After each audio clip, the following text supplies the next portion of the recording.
Hi guys, j'espère que vous allez bien de mon côté, ça va par grâce. Remarquez un tout petit peu, les personnes qui prient le plus, c'est pas pour mal parler, hein, pas pour être méchante, mais j'ai remarqué de ma jeune vie que les personnes qui prient le plus sont les personnes qui souffrent énormément. Vous regardez leur vie, mais alors là, mais laisse tomber quoi, laisse tomber. C'est-à-dire que toi, chaque 2 heures ou chaque 3 heures du matin, toi qui cries dans tout le quartier, dans la maison, les prières de la gloire. Oh non, je chasse l'esprit. Oh le démon de ceci. Oh le démon de ceci. Tous les jours, toi tu chasses les démons. Tous les jours, tu chasses les démons. Ça fait 2 ans, 3 ans, 4 ans que tu es dans ça. Tous les jours. Jamais ça ne va. Jamais ta vie n'avance. Jamais ta vie ne progresse. Et c'est toujours les femmes. Oh, c'est toujours nous. Oh Seigneur, c'est difficile hein, de voir un homme genre qui se comporte comme ça. Vous êtes dans une maison et tout le reste, lui se réveille toujours à chaque fois pour crier, pour dire qu'il prie et tout le reste, déranger toute la maison. C'est toujours les femmes. C'est toujours les femmes. Et ce genre de femme-là, quand tu fouilles bien dans sa vie, elle n'est pas mariée, elle a peut-être des enfants, si ça se trouve même des enfants pères différents. Aucun des pères de ses enfants ne l'a épousée. Elle là où elle est là. Tous ses ex se marient, sauf elle.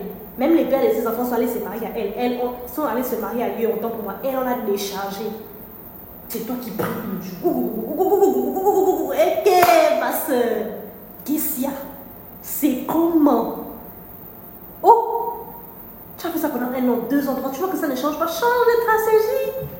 Change de stratégie. Il faut changer. Ah, tu as fait ça l'année dernière, cette année. Tu fais en fait, tu continues. Mais tu ne vois pas que, je ne sais pas, si rien n'évolue, change. Peut-être ta manière de faire n'est pas la bonne. Il faut changer. Ah, ça, c'est pas incroyable. Oh, mais il faut les voir dans les églises. Hein. Il faut les voir dans les églises, ce genre de femmes. Elles ne sont pas mariées, mais à l'afflux. On t'a cherché les époux. À l'afflux. Wow. Oh. Maman. Prier la nuit, c'est intéressant, hein? C'est très intéressant, d'accord? Mais il faut avoir la manière de faire les choses, ok? En toute chose, là, il faut avoir la manière. Moi, je prends un cas spécifique et un cas simple, d'accord? Toi, par exemple, tu es en colocation. Vous êtes, par exemple, dans une maison et tout. Je prends, par exemple, vous venez tous d'arriver en Amérique, voilà. Vous n'avez pas suffisamment de moyens, vous venez d'arriver et tout le reste. Chacun vient d'un horizon différent. L'autre vient du Bénin, l'autre vient des Antilles, l'autre vient de la France, l'autre vient de la Pologne et tout. Vous êtes retrouvés là comme ça et du coup, vous êtes en train de chercher un local comme ça par hasard, vous êtes croisés et tout. Vous avez dit que bon, on va prendre un local, chacun aura sa chambre. Chacun aura sa chambre à l'intérieur. Et chacun paye son loyer pour pouvoir, pour vous aider à pouvoir survivre, vivre, vous adapter. L'autant que chacun puisse avoir ses moyens conséquents pour voler de ses propres ailes dans un continent ou un pays nouveau. Maintenant, toi, la sœur de la gloire, c'est toi, chaque 2 heures, chaque 3 heures, je chasse le démon de Jésus, wow. Comme je disais tantôt en amour, prier la nuit, c'est bien, mais il faut avoir une manière de faire et ça dépend des contextes, d'accord? Quand tu ne peux pas être dans une maison où tu es en colocation, ou bien tu es dans une maison où il y a par exemple tes soeurs qui sont là, ou tes frères et tout, tu as de la famille autour, mais c'est toi qui te lèves le matin, bien la nuit, au milieu de la nuit pour crier, tu dis, tu pries, il y a une façon de faire. Tu peux prier dans ta chambre de telle sorte que ça ne dérange pas les voisins, ça ne dérange pas ceux qui dorment à côté en fait. D'accord? C'est pas parce que c'est la prière que tu penses que quand tu vas oser l'automne, tu vas crier dans toute la maison, ça ne va pas déranger les gens. C'est pas tant la prière qui dérange, mais c'est la manière dont tu fais les choses, c'est ça qui dérange en fait. Mon Dieu, mais attendez quand même. Ça dépend des contextes. Bon, je prends un cas simple. Toi qui cries comme ça dans toute la maison. Imagine que tu as un bébé de 2 ans. Quel 2 ans même? 2 mois, 3 mois. Le bébé est là, il est en train de dormir. Tu penses que toi, tu vas te lever comme ça la nuit pour crier dans la maison. Parce que quand tu cries là, l'enfant va se réveiller. Ouah, quand il va commencer à faire le bruit là, toi-même, tu vas être perturbé. Tu penses que tu pourras. Même mon liberté est hypocrite en fait. Non, je suis désolée. Arrêtez d'être hypocrite. Ça là même, je n'aime pas. Parce que, excusez-moi. Ok. Donc je disais tantôt, à un moment donné, arrêtez d'être hypocrite en fait. Soyez vrai envers vous-même et envers les autres. Tu cries dans toute la maison, soi-disant c'est la prière. Donc tu vois que c'est parce que c'est la prière. Toi, à l'heure, par exemple, toi, tu as peut-être décidé de prier à 2h du matin. L'autre dans son programme, bien l'autre, ton voisin dans son programme, ton coloc dans son programme, sa prière c'est 5h. L'autre dans son programme, sa prière c'est 4h du matin. L'autre dans son programme, sa prière c'est chaque 1h du matin. Chacun a ses heures. Et parce que toi tu es en train de faire quelque chose dans ta chambre, que tu vas te permettre de faire comme bon te semble, parce que oh non, moi c'est souvent comme ça que je prie. Ça ne veut rien dire. Ça ne veut rien dire. Tout dépend des contextes.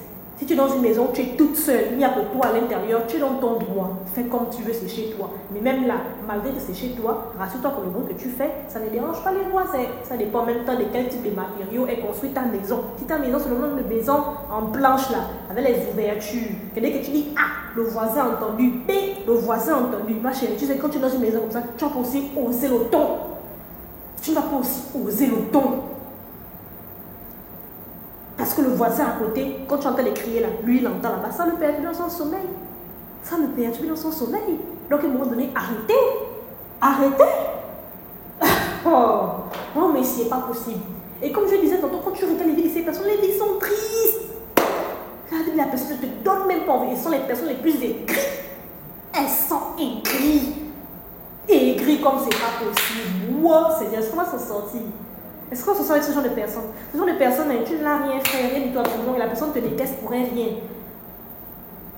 La personne a, je ne sais pas, des sentiments bizarres vis-à-vis de X ou Y personne pour rien. Donc toi, pour rien, tu es là, genre, tu es gris dans ton coin, tu as mal au visage avec tout le monde, genre, tu es énervé avec tout le monde en fait. On se dit, mais attends, celle-là, c'est quoi son problème? C'est quoi son problème? C'est de la faute de qui si la quarantaine, la cinquantaine, la soixantaine t'a trouvé, tu n'es pas marié? C'est la faute de qui? C'est la faute de qui si tu as pas une situation financière stable? C'est la faute de qui? C'est la faute de qui si dans ta vie en ce moment c'est la faute de qui? Et puis tu es sûr que nous toutes là qui sommes autour là, tout le monde qui est autour de toi là, tu es sûr que nos possibles problèmes, ils ont leurs problèmes, mais c'est pas pour autant qu'ils sont en train de se comporter de façon aigrie dans la société. C'est toi qui te lèves la nuit pour crier dans toute la maison, mais attendez, s'il vous plaît, dites-moi un peu. Si par exemple tu as 5 colocs par exemple dans la même maison, que tu as 5 dans la même maison, chacun se lève comme ça pour crier, est-ce qu'on va s'en sortir?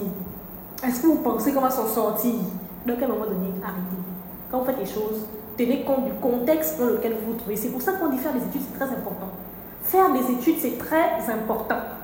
Mais pour certaines personnes, ils ont même fait les études, mais c'est comme si rien n'était. C'est comme si le cerveau flottait. Réflexion. C'est pas croyable en fait. C'est pas croyable. Je suis désolée. Il y a une façon de faire les choses. Il y a une façon de faire les choses. Tu veux prier là, il y a une façon de prier. Tu pries en fonction des contextes. Si tu es dans ta maison à huis clos, tout est fermé, c'est dedans, il n'y a que toi. Tu peux te décider de te réveiller le matin, tu fais ta veille de prière, tu pries de 0h jusqu'à 6h du matin. Moi, j'ai l'habitude de le faire. Quand je suis seule, je prie à haute voix. Je sais que là, je ne vais déranger personne. Mais si dans la maison, par exemple, ma soeur, elle est venue me rendre visite, passer un week-end avec moi. C'est moi qui vais lever, qui vais crier toute la nuit, comme ça, soi-disant, je prie. Mais elle qui est venue passer le week-end avec moi, elle ne sera pas épanouie. Elle ne va pas passer un week-end paisible parce que la nuit, elle ne dort pas, soi-disant, voilà ma soeur qui est là-bas en train de prier. Il y a quoi? Il y a quoi? C'est différent que si elle est montée à son elle s'est dit que bon, cette nuit, on va prier et tout, on fait un programme et tout. C'est différent, c'est d'un commun accord.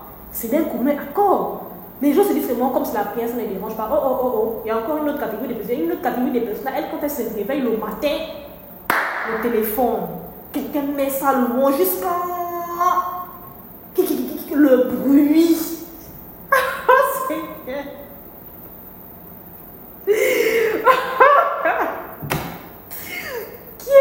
Pour avoir vécu dans un campus universitaire, donc je vous assure qu'on voit des choses. On voit des choses. C'est-à-dire que vous, ta cause, parce que nous on appelle ça les causes. Genre ta cause, elle se lève le matin. Rien à foutre si toi tu as encore téléphone ou pas. Elle met son téléphone, elle met sa louange, le volume. Et tout le monde qui a maison, elle m'en douche. Et c'est là, elle s'envole.